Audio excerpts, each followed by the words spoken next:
To emails within the last few hours. Ed Henry's live in Washington with the very latest. Ed? Well, Jenna, good to see you. Hillary Clinton dealing with yet another document dump. You're absolutely right. Wikileaks saying that they've just put out there what is basically round 11 of John Podesta's personal email. This is obviously the campaign chairman for Hillary Clinton, and never before have we seen a veil lifted off a campaign like this. Look at this email from Mandy Grunwald, an outside advisor to Hillary Clinton, to John Podesta, saying, quote, about preparing for a Benghazi hearing. I don't mind the backs of dead Americans line being used at the hearing because we need a bit of moral outrage. I suppose we can dial the language back, but the sense of outrage should remain. She was trying to coach Hillary Clinton before a big appearance late last year about Benghazi, where she was talking about stirring up this moral outrage. How do you get them fired up? Look at what Hillary Clinton did, for example, at one hearing in 2013. With all due respect, the fact is we had 4 dead Americans. Was it because of a protest, or was it because of guys out for a walk one night who decided they'd go kill some Americans? What difference at this point does it make? So you'll remember that now infamous moment from 2013. What this email in late 2015 was saying was basically, do that again as you face off with the committee. Then, of course, we have an email about Israel that's quite interesting, because in the public domain, Hillary Clinton talking about how she's a great friend of Israel.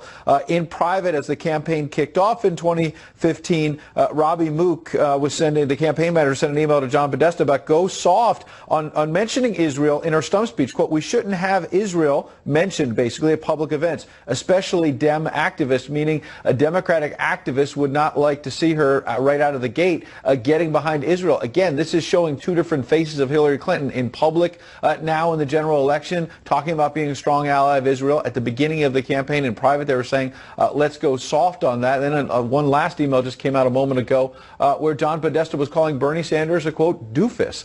Maybe that's just silly. It's a little bit of gossip, but it could get a little awkward the next time Hillary Clinton has one of those so-called unity events with Bernie Sanders. Now that they've all kissed and made up after those tough primaries, we're getting a window inside what these campaign advisors to Hillary Clinton really think about not just Republicans, but people like Bernie Sanders as well. Maybe it was just affectionate, right? I mean, is it no, probably not.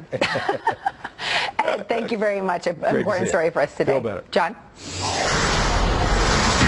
We begin with this Fox News alert, and our Fox News number crunchers have taken a look at the various states, and there is a big surprise just out.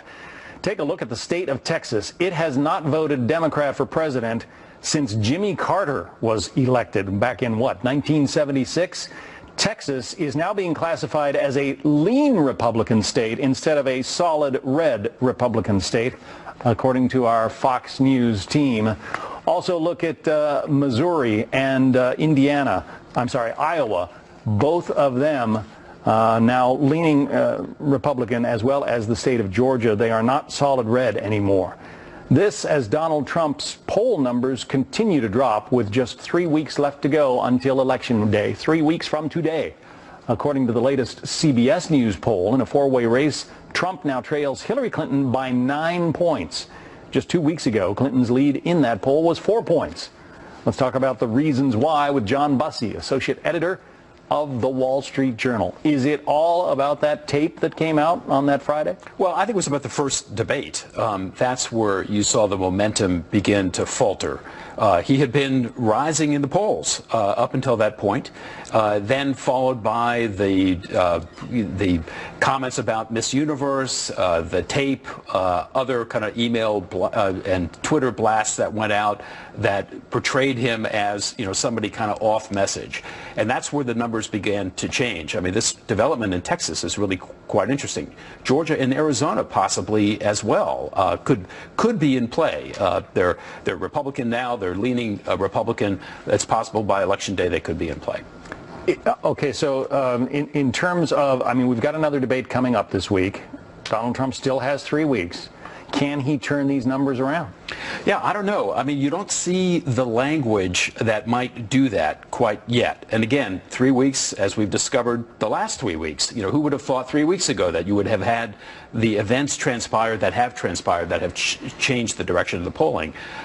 He's talking about a rigged election, and he's getting in tangles with the Republican leadership over that issue. They say these elections are not rigged, and they aren't, right? In the United States, we hold elections, and they work. There's always some fritzes here and there, but they work. That language is not going to engender a lot of support among the Republican leadership, as well as those individuals who at this stage of the game are thinking, who do I just trust more? Our poll over this past weekend found people still felt by 4 percentage points Donald Trump to be more straightforward and honest than Hillary Clinton. That's because of the emails issue, among other things.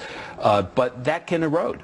We have two, shall I say, deeply flawed candidates, at least not well liked by the American public at large. Correct. The highest negative ratings of any two candidates That's right. ever in the history of polling. But he seems to be taking a greater hit from the revelations of the last couple of weeks. When you compare her emails to what's come out about him, can you explain that? Why the disparity in the way it's affecting their campaigns? I think it really was that first debate and people's assessment of him as a presidential timber. Now, you can argue it both ways, and Trump supporters will say it was a great performance. But apparently, those who were still trying to decide felt that it wasn't. Plus, the subsequent controversies that ensued from the first debate. And that's where you win elections. You don't win it with your party, and frankly, Trump has problems there. According to the latest Fox News poll, he had 84% of Republicans supporting him. In the last week or so, that's dropped to 77%. Yeah. But if you win elections in the middle with undecided and independent voters. Yeah. If you look at his core, though, his core is staunchly behind him, sure, as it is with Hillary Clinton. That, if anything, has gotten even more solid for him. That simply, unfortunately for Donald Trump, is not enough to win the election. It's not good that he's fighting with the leadership of the Republican Party either, that Paul Ryan is going out of his way to avoid Donald Trump on the campaign trail. That's problematic for a Trump campaign that is looking to broaden its base into the core traditional Republican landscape. It's having a hard time doing that. He has been very critical of the campaign that Mitt Romney ran, and in most sectors of the electorate, he's not doing as well as Mitt Romney.